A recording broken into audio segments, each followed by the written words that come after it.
Hello and welcome, and thank you for tuning in to the North Yorkshire Sport Physically Active Learning Pivoted in a Pandemic webinar. We really appreciate your time, and hopefully you're going to find some bits and pieces in this really useful. Obviously, September is going to be and look very different to normal Septembers in school life. There's been a lot of uncertainty over the last 4 or 5 months but what has been certain is the importance of physical activity. And even at the worst in lockdown, we were still encouraged to get out and take our daily bouts of physical activity. With the talk of catch-up in and outdoor learning coming in for September, and perhaps more prominent than what it may have been in the past, what we wanted to do is provide you with some solutions and some tools that allows you to combine both, getting your children physically active whilst also hitting some wider curriculum outcomes. And with that, I'd like to introduce Bryn Llewellyn from Tagtiv8, Mr. Tagtiv8 himself, Move and Learn Master, to go through some solutions and some options around physically active learning. Okay, so thanks ever so much for the invitation and opportunity to share some move and learn ideas. This is where I keep my fingers crossed for reasonable reasons. Let's go to share screen and hopefully I'll click on that. Okay.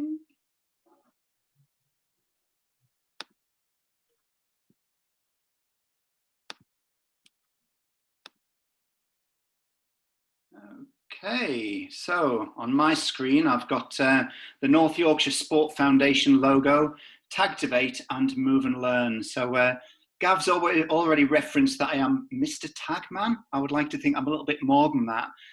Like many of you watching this, I used to be a primary teacher, and as a male in a primary school, you become the PE lead by default. I was then the deputy head teacher in various schools in Bradford, and acting head teacher in one of them as well. So I'm going to be talking about moving and learning. And the first video slide, or the first slide there, is very much, well, those of you with a certain age will see that and think of the film Train Spotting. Those of you who are a little bit younger won't know what Train Spotting is. It was an amazing film about drug taking and heroin addiction in Scotland. You might think that's a little bit a dodgy slide to start with, but Professor Simon Shibley from Sheffield Hallam University told me once, he said, Bryn, you need to think like a drug dealer. You need to think of something that's going to hook them in and keep them coming back for more and more. So moving and learning, or physical activity, is my drug of choice. And the image there of the baby and the toddler and the child progressively moving to that sitting down scenario, I think that's a scenario that we've had in the past, with many schools having to go down the maths and English only route. So for a lot of children, it was a sole diet of English and maths and English. And if you've not got it in the morning, chances are you've got to do an intervention program in the afternoon. So the words there come from a great guy, one of my heroes. It's Michael Rosen. And here's Michael sharing some tags, some letters, some words, and he talks about learning being fun. And I would say harken back to Simon Shibley at the start there, and it's not about learning being fun necessarily, it's about making learning irresistible.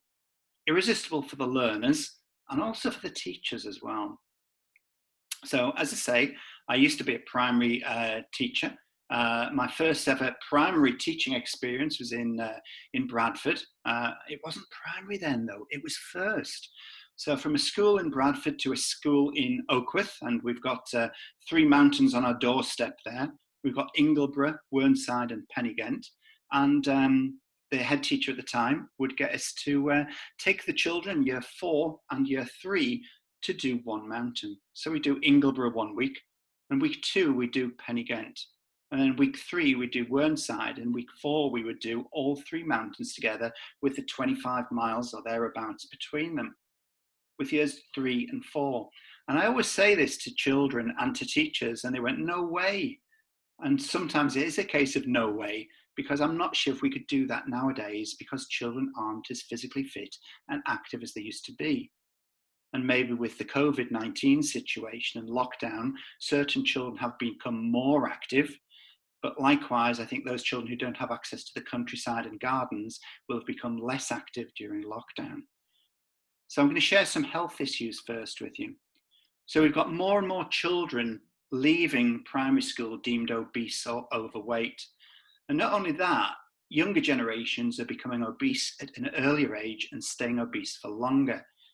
And then if you look at the data, it's those children who come from economically deprived areas where the problem is worse. So in the old times, in Tudor times, it would be the rich that were large and the poor that were skinny. And that's flipped on its head completely now.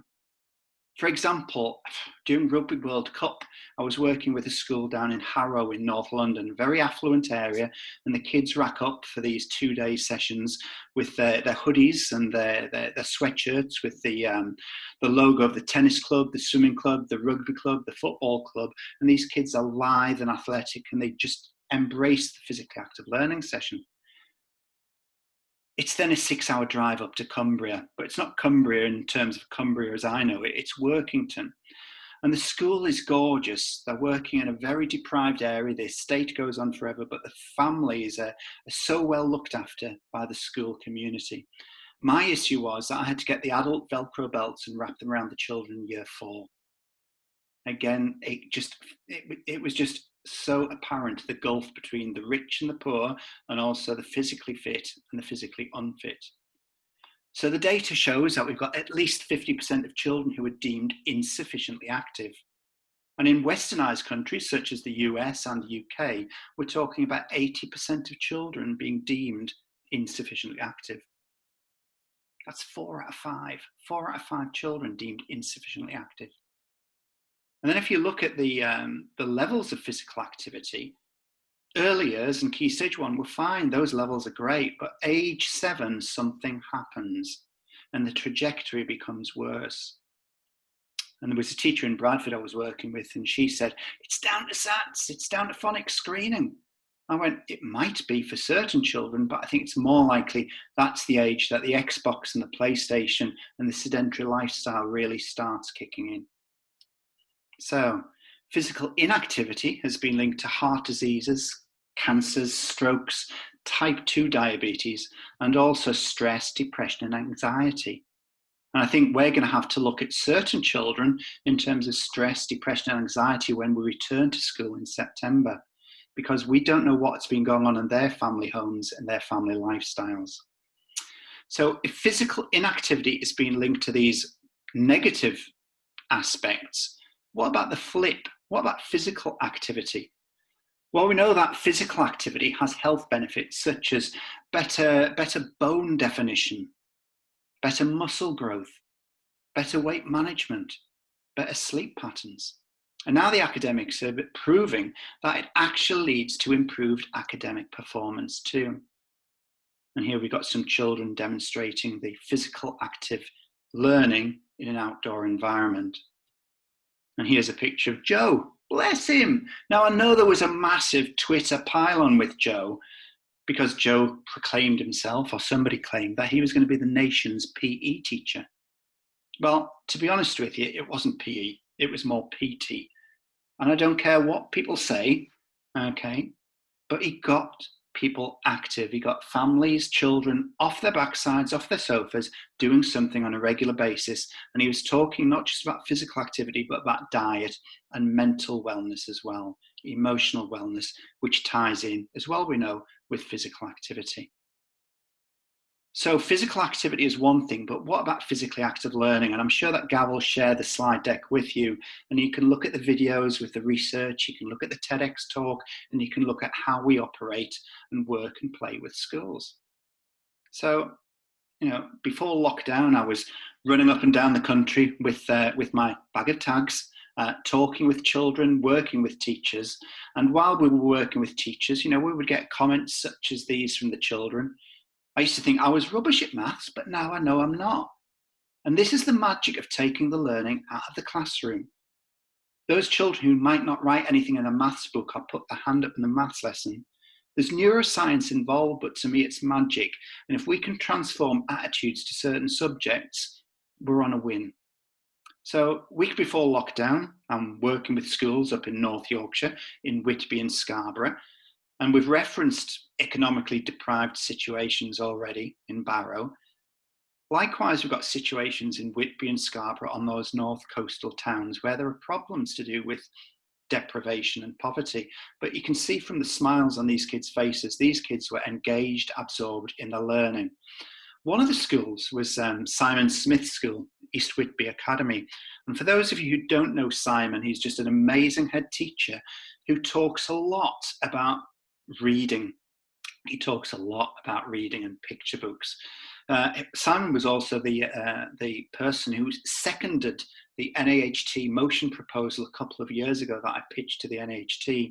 So at the national conference, we asked the members to look at physically active learning solutions and signpost their members and their colleagues towards it. So the Independent did an article on it, and it was gorgeous. The Telegraph was not so gorgeous because they said, let them run around the teachers, head teachers urged. Or let them run around the classrooms, head teachers urged. And I'm thinking, I never said that.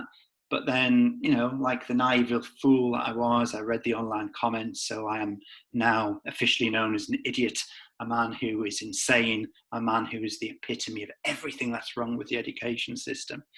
And I did think in terms of this presentation, I will go off on a few mazy runs. So back to Simon in Whitby. And there's a quote there, and he talks about reading. And he talks about reading as being the most important thing that we teach in schools. And then he goes on to say that we don't just want children leaving primary school able to read, we also want them to leave primary wanting to read. And that just doesn't happen. So I'm saying that if we do come back to schools and the powers that be is saying it's reading, reading, reading, okay, I would say it's not just about comprehension. We need to encourage a love of reading as well. So here's my first pivot in a pandemic. 1 minute I'm driving up and down the North Coast, and suddenly all schools are closed, so all the bookings are gone. Luckily, I'd done some work with the BBC, with with Super Movers and also live lessons. But the Bite Size team came on board and said, will you write content for them? And so, of course, I jumped at the chance. The fact that I normally challenge sedentary lifestyles, the irony that I spent so long on a MacBook was not lost on me. But that content is there from 10 weeks starting, and it's still going to be there in September. So I would certainly look towards using the digital content on BBC Bite Size as well. More recently, we've got the guidance from DFE that came out the other week, and they were saying about we have flexibility. Schools have flexibility on how PE and sport and physical activity can be provided. Okay, when it's safe, we have those choices. They also talked about outdoor sports, and they said prioritize as much outdoor sport as you can. And I've put a little asterisk there, and I think it's not outdoor sport, it's not outdoor PE, it's not outdoor physical activity, it's outdoor learning. So take your learning in mathematics and English and science and other subjects outside where possible when you can. Some schools have said we're not going to allow external organisations in for however long, but the DFE guidance is that you can bring them in for curricular and extracurricular activities. So don't keep that expertise out of your schools. Bring them in when it's safe. The document also references active miles, making break times and lessons active, and encouraging active travel. I'm sure that Gav and the rest of the North Yorkshire Sport Foundation team will be able to think of ways about active travel in different ways in different schools. The active miles element, I know some people might know that I've been quite critical of the Daily Mile in the past, but I'll reference that again in another slide. It's very much teaching and learning in a pandemic. It's about blended learning. It's about analog and digital. So I've referenced BBC Bite Size, but we've got White Rose Maths, we've got Arc Academy, we've got lots of other people there as well. Blend the digital with the analog. The quote there is know thy data, and that comes from an education researcher called John Hattie. And he's saying just sometimes we need to reference the fact that we know our school communities better than anybody else. We know our families, we know our children, so trust us to get on with the job that we do. So that's my message to the school leaders. We trust you, know thy data. The other element is about guidance and risk assessments. Now, I know AFP have done a number of webinars, as have other people, but the North Yorkshire Sport Foundation team, they'll be able to advise you in terms of guidance and risk assessments as well. So please listen to their support. The other element is maybe we need to think differently and scrap those planned PE units of work that we would normally do in September and October when we do return. Maybe we need to think differently.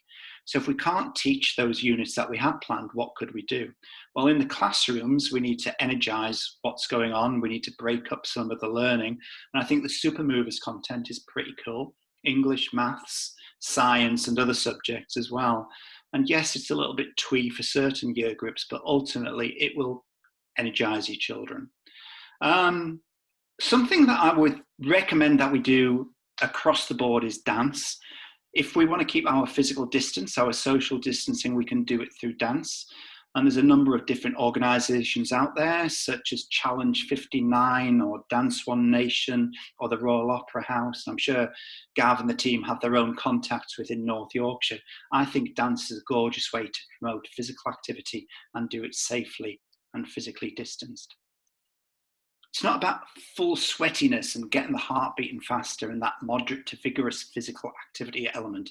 It's about slowing things down and using cosmic kids yoga and other things, thinking about the mindfulness and thinking about those opportunities to reflect. And like normally, my life is like up, down the motorways and it's like full on.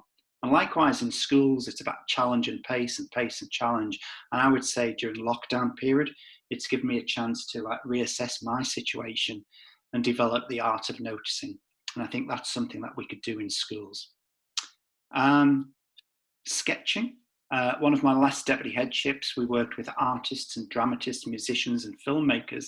And one of the best elements of this creative partnerships element that we did was sketchbooks. Each child had a sketchbook to document their learning journey. And I think sketchbooks are gorgeous for children to document their thoughts and feelings and behaviours. And the children can keep them private like a diary, or they can share them with others if they want to. And it's a great way to open up conversations about what's been happening at home. And you'll get children, even those boisterous boys who run around playing football all the time, every playtime, sometimes you might find them quietly just sketching, in their little journals. So please have a look at that option, sketchbook for every child. Daily distance, I've already referenced daily mile, daily kilometre, call it what you want. I would say that the daily distance works for certain children, but not for all. I would say that's the natural one to go for, the easy one to go for, but be wary of the fact that it will turn certain children off physical activity, short term and possibly long term. I would mix it and mash it with other things. So for example, if you're doing your 3 times table, as you're running around your distance, maybe you could get the children to chant their 3 times tables, either in their own heads, aloud, or chanting it, bouncing the numbers side by side with somebody running alongside you. You could also do it whereby the children are thinking about a character in a book. As they're running, could they think about that character or the setting in the book? When they get back, having run their distance, sit down as a class and discuss that character or the setting or the element in the book. Likewise, you could do a philosophy for children question whereby you ask the questions such as, hey guys, is it ever all right to steal? And obviously the answer is no, but actually you might have to think about stealing if you needed to feed your family and they were starving. So you get the children to run around the distance and they think about this question, this conundrum, this dilemma as they run. They get back at the end and they talk about their thoughts and what they think on the situation. Something that we did with the Daily Mile through Yorkshire Sport Foundation, we had a pile of tags, consonants on one element, one side of the running track, and vowels on the other side. So as the kids were coming past, they would pick up a vowel, run a bit more, pick up a consonant. And at the end of their distance, they had a whole load of tags with letters. And the idea was to create words to do with, I don't know, health and well-being or the topic that they're doing, whether or not it's volcanoes or dinosaurs or World War II or whatever. Just opportunities to do this. And I've referenced the tags, but you could do it with Scrabble tiles just as easily. Athletics, I know we normally do that in the summer term, but maybe we need to shunt it forward into September, October. Hopefully the weather will still be good, and we can take that athletics that we would normally do in summer into the autumn term. Orienteering to me is just like an untapped, gorgeous, gorgeous approach to getting the physical activity out there. So it's not just running, it's running with purpose. And you don't need to map your grounds, you can do things simply. And I'm going to share some of those ideas in a few moments. Skipping, Poundland, yeah, all those are the pound shops where things, hey, they only cost £1. Get yourself a class set, £30, take it out of your P and Sport premium funding, and you've got each child with their own skipping rope. They look after it and they learn different moves. They can do challenges with each other. They can teach each other skipping moves. There's some great organisations out there. We've got one in Leeds called Skipping School. I'm sure they'd be willing, wanting to get involved with schools and supporting you with that sort of approach. Grid learning and personal best my effort. There's an image here that I want to share, and it came from France. So these are nursery children in France when they reopened after lockdown, and to me they look a little bit like prisoners at Guantanamo Bay. They're looking well, they're not looking very happy, are they? I would say there are ways of doing grid learning and developing PB.me in a more subtle and friendly way. PB.me, by the way, is personal best my effort. So that's whereby you as a person have the challenge of trying to beat your personal record from previous days or previous weeks, whether or not it skips, the number of hops you can do, etc., etc., etc. So that's my version of grid method learning, and there's more smiles there than the French situation. So the Tagtiv8 approaches, I had a bit of a mini meltdown in terms of, oh no, what am I going to do? Because we've got full-on contact going on. Admittedly, tag rugby is not contact rugby, but there's a lot of closeness. And I thought, I'm going to have to do another pivot here. So I looked at the games pack and I realised that we had a section of games called Tags in Trees. So my methodology is KISS, okay? I know we have this acronym KISS, keep it simple, stupid. I would say keep it simple and safe. This is my mantra for the forthcoming few weeks, if not months. Keep it simple and safe. So we've got different images of children doing different games in pods and bubbles here from previous years. I think maybe we were a little bit ahead of our time on that one.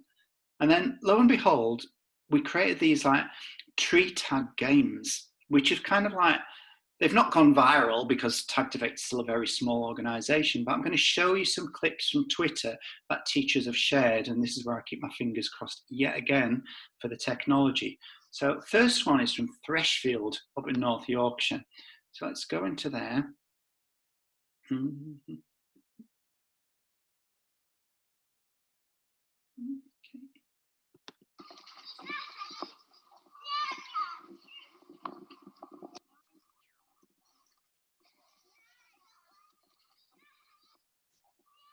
As you can see, it's not quite the situation that we had in France, because we do have children running around from one station to the next, and they're doing things in different parts of the playground, okay, with the mini whiteboards, taking the maths outdoors. Let's just go back to the other one.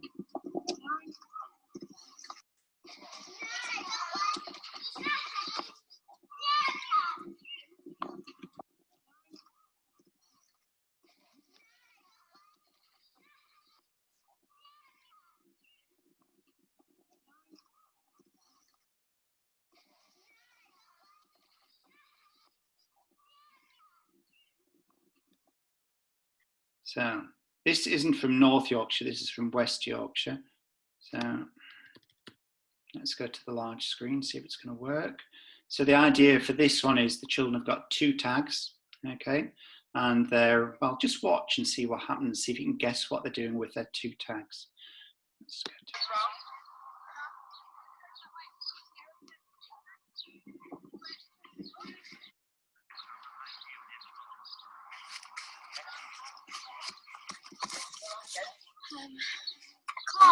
tactic.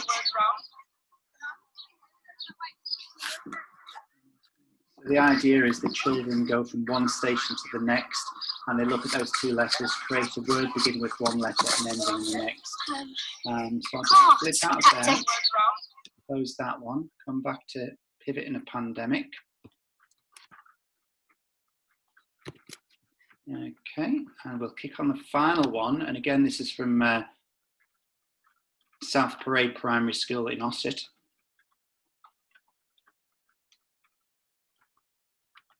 So rather than having the tags on the floor, we stuck them in trees. We attached not the belts around the middles of the children, but we took them to the trees. We also wrapped them around goalposts and other parts of the playground equipment that's out there.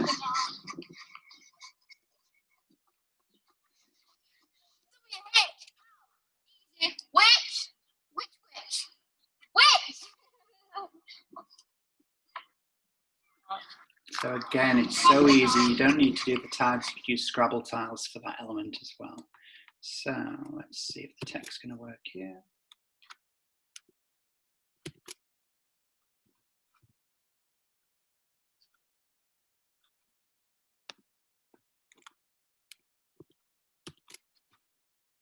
Okay. So how do we upskill ourselves with taking the learning outside? We've got Dirty Teaching, and you might think, what on earth is Dirty Teaching? Dirty Teaching is a book by a lady called Juliet Robertson. She used to be head teacher in various schools up in Scotland, and she's got this philosophy of outdoor learning. So it's on Crown House, and I would say have a look at this book. It's gorgeous. Even though I've been using it for years, I'll continually go back there and dip into it. It's a great resource to inspire, so you've got a little bit of confidence or more confidence in taking the learning outside. The other one is Closer to Home with Ryan Ellis and the P Umbrella podcasts.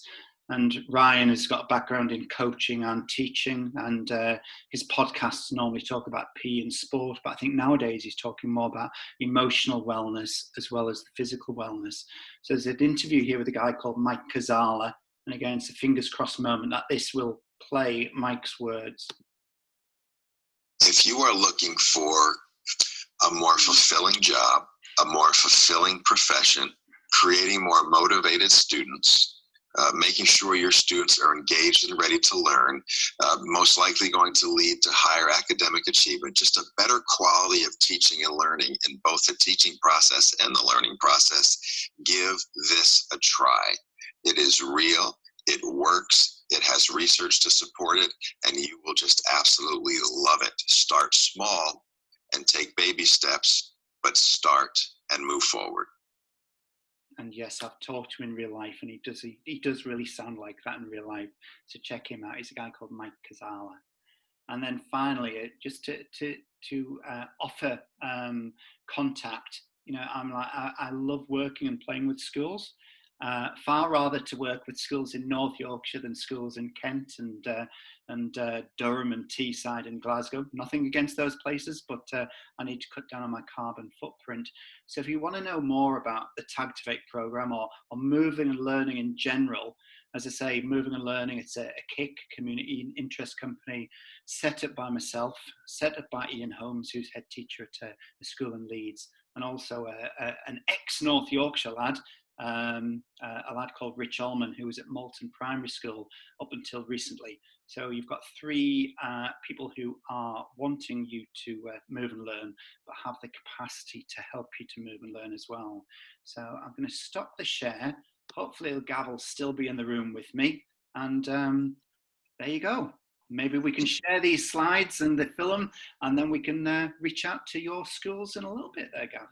Absolutely, yeah, and thanks for that, Bryn. And I think it's probably worth saying as well, this is A-Way, and there's a few different options in there for schools, and it's part of our job is to provide those options so that you feel empowered to go out and learn outdoors and educate children outdoors, because there is the benefit in it. And at the moment, with the whole situation that we're in, it's the prime opportunity to get children outside and learning, and we want to provide you with that support so that you guys feel confident to do that.